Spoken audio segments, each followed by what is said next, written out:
Assalamualaikum warahmatullahi wabarakatuh. Alhamdulillahirabbil alamin. Assalatu wassalamu ala asrofil anbiya'i wal mursalin sayyidina Muhammadin wa ala alihi wa ashabihi ajmain, amma ba'du. Pertama-tama dan yang paling utama, saya haturkan dan saya panjatkan rasa syukur kepada Allah Subhanahu wa Ta'ala berkat nikmat yang telah diberikan, berupa nikmat kesehatan, nikmat Islam, nikmat iman, dan begitu banyak sekali nikmat-nikmat lainnya. Serta tidak lupa pula saya aturkan salawat serta salam kepada baginda Nabi besar Nabi Muhammad SAW. Semoga kita semua senantiasa mendapatkan hidayah, syafaat, dan cinta dari Rasulullah SAW. Amin amin ya rabbal alamin. Yang saya hormati Bapak Dosen Misbahuddin SAGM THI selaku Bapak Dosen Pengampu Mata Kuliah Tafsir. Semoga Bapak selalu mendapatkan rahmat dan hidayah serta dijauhkan oleh hal-hal buruk dan selalu dilindungi Allah dimanapun Bapak berada. Amin amin ya rabbal alamin. Nah, pada kesempatan kali ini saya akan menyampaikan ceramah, pidato, atau kultum yang berjudul Makanan Halal dan Baik. Apa itu makanan halal dan baik? Makanan halal dan baik adalah makanan yang sudah ditetapkan Allah Subhanahu wa Ta'ala dan makanan yang sesuai anjuran dan syariat Islam, serta makanan yang tidak mengandung syarak dan bergizi serta bermanfaat bagi tubuh manusia. Sebagaimana yang telah dijelaskan dalam Al-Quran, Quran Surat Al-Baqarah ayat 168 yang berbunyi, A'udzubillahi minasyaitonirrajim, Bismillahirrahmanirrahim. Ya ayyuhan nasu kulu mimma fil ardi halalan thayyiban wa la tattabi'u khutuwati syaiton innahu lakum aduwwum mubin, yang artinya, wahai manusia, makanlah makanan yang halal dan baik yang terdapat di bumi, dan janganlah kamu mengikuti langkah-langkah syaitan. Sesungguhnya syaitan itu musuh yang nyata bagimu. Dari surat itu Allah telah menjelaskan bahwa kita harus menjauhi diri dari perbuatan tercela atau dari larangan-larangan Allah, yang mana salah satunya adalah memakan makanan haram atau makanan yang dilarang oleh Allah Subhanahu wa Ta'ala. Nah, Allah sudah menjelaskan dalam surat ini bahwa kita harus memakan makanan yang halal dan yang baik, serta menjauhkan diri dari godaan-godaan syaitan yang terkutuk, serta tidak mengikuti makanan-makanan yang dimakan oleh setan barangkali, atau makanan-makanan yang tidak diridhoi oleh Allah, yaitu makanan-makanan yang haram. Lantas, bagaimana makanan-makanan halal yang dapat kita temui di bumi atau di sekitar kita ini?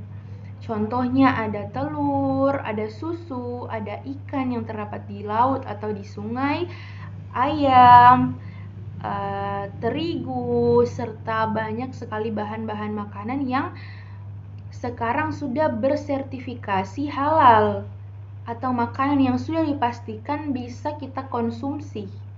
Maka dari itu, teman-teman sekalian bisa lebih berhati-hati ke depannya untuk memilih makanan-makanan untuk dimakan. Karena kenapa? Karena banyak sekali zaman sekarang makanan-makanan yang mengandung bahan-bahan kimia atau bahan-bahan haram. Contohnya seperti sushi atau minuman-minuman yang mengandung alkohol. Misal sushi.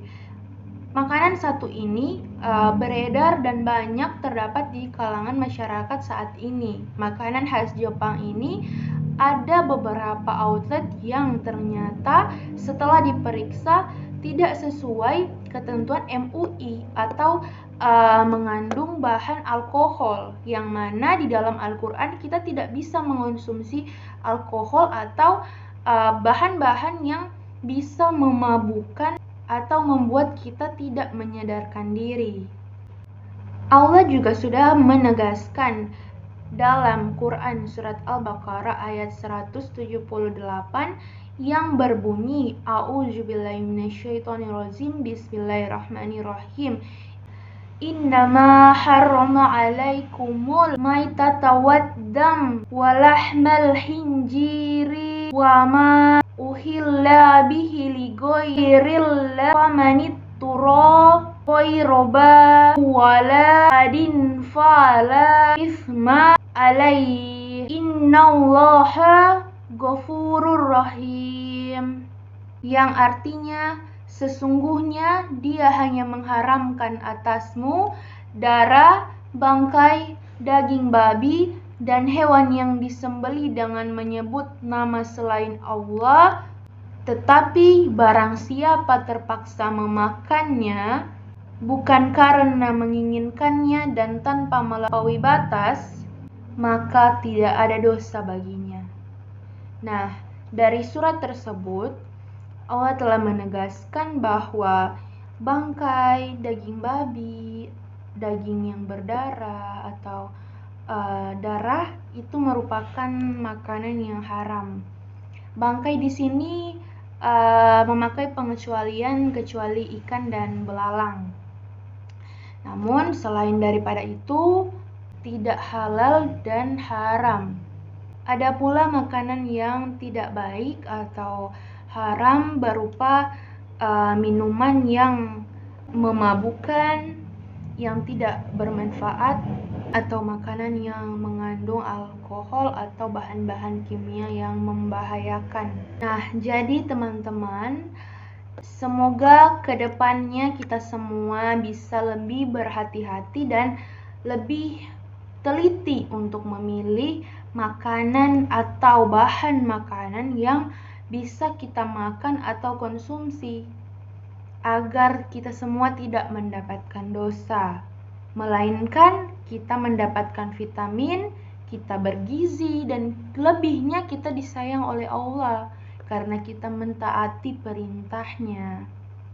Namun teman-teman sekalian, makanan yang dikatakan oleh Allah ini adalah makanan-makanan haram bisa kita konsumsi asalkan tidak berlebihan dan dalam kondisi dan situasi darurat, atau jika seseorang tidak memakannya maka ia akan mati, maka itu dibolehkan untuk kita memakannya. Tetapi jangan karena kita mengetahui bahwa kita bisa memakan makanan yang haram ini, lantas kita menghalalkan segala cara untuk memakannya. Karena sesungguhnya makanan-makanan haram yang diperbolehkan kita untuk makan ini hanya pada situasi dan kondisi tertentu, teman-teman. Ada satu kisah yang mengisahkan di mana saat Rasulullah sedang menjalankan Isra Mi'raj. Pada saat itu Rasulullah mengunjungi neraka, dan pada saat beliau berada di dalam neraka, beliau melihat orang-orang yang perutnya begitu besar, bernanah, dan mengerikan. Yang mana perut orang-orang ini begitu besar, bahkan melebihi besar-besarnya rumah, teman-teman. Lantas Rasulullah bertanya kepada malaikat, "Wahai malaikat, siapa orang-orang ini?" Kemudian malaikat menjawabnya, "Ya Rasulullah, ya Nabi Muhammad, ya Nabi Allah, sesungguhnya orang-orang ini adalah orang-orang yang semasa hidupnya memakan dan sering memakan makanan haram atau makanan yang tidak dihalalkan oleh Allah, makanan yang tidak dibolehkan untuk umat Islam untuk makan, atau makanan yang tidak dibolehkan untuk kita makan, teman-teman." Bayangkan begitu besar perut orang-orang ini, yang mana untuk membayangkannya saja saya tidak bisa. Saya tidak mampu, begitu ngeri dengan gambaran orang-orang yang sering memakan makanan haram ini. Nauzubillah, astagfirullahalazim. Maka dari itu teman-teman, kita semua dan teman-teman yang menonton video ini, semoga kita semua selalu dilindungi oleh Allah. Semoga kita jangan sampai memakan makanan-makanan haram ini teman-teman. Karena sesungguhnya orang-orang yang sering kali memakan makanan haram ini, hatinya ditutup oleh Allah. Maka dari itu, jika teman-teman sering merasa hatinya tertutup atau imannya sudah tidak ada atau diri ini merasa jauh dari Allah, barangkali kita sudah pernah atau berkali-kali kita sudah memakan makanan yang haram ini tanpa kita sadari, teman-teman. Makanan-makanan yang haram ini tidak melulu atau tidak hanya soal daging babi, daging yang disembelih tanpa menyebut nama Allah, atau bangkai, atau macam-macam bahan makanan dan makanan yang tidak halal ini. Melainkan pula makanan yang sebenarnya halal bisa jadi haram karena cara kita memperolehnya, cara kita mendapatkannya. Bisa jadi itu membuat makanan yang tadinya halal menjadi haram. Apa saja faktor yang bisa menjadikan makanan itu haram? Misal, kita mendapatkan makanan dari sumber uang yang kita dapatkan dari hasil korupsi, dari hasil mencuri, merampas, dan mengambil hak orang lain atau hak-hak yang bukan milik kita, teman-teman. Maka itu bisa membuat makanan yang kita konsumsi atau uang yang kita beli untuk membeli makanan ini menggunakan sesuatu yang haram, sehingga makanan yang kita konsumsi asalnya dari uang yang tidak baik atau uang yang tidak halal, maka makanan itu pun menjadi haram. Maka dari itu teman-teman sekalian, janganlah sesekali kita mengikuti langkah-langkah setan seperti yang difirmankan oleh Allah. Janganlah kita mencuri, merampas, mengambil hak-hak atau makanan orang lain, karena itu akan menjadi darah daging kita, dan itu akan dipertanggungjawabkan di akhirat kelak nanti. Semoga kita semua senantiasa dimaafkan oleh Allah Subhanahu wa Ta'ala jika kita pernah memakan atau tidak sengaja memakan makanan-makanan haram ini, karena sesungguhnya Allah Maha Penyayang, Allah Maha Baik Hati, Allah Maha Pengampun jika kita semua ingin bertobat. Dan jangan lupa teman-teman, jika sebelum makan berdoa, jangan lupa berdoa agar makanan yang kita konsumsikan bisa menjadi darah daging yang halal.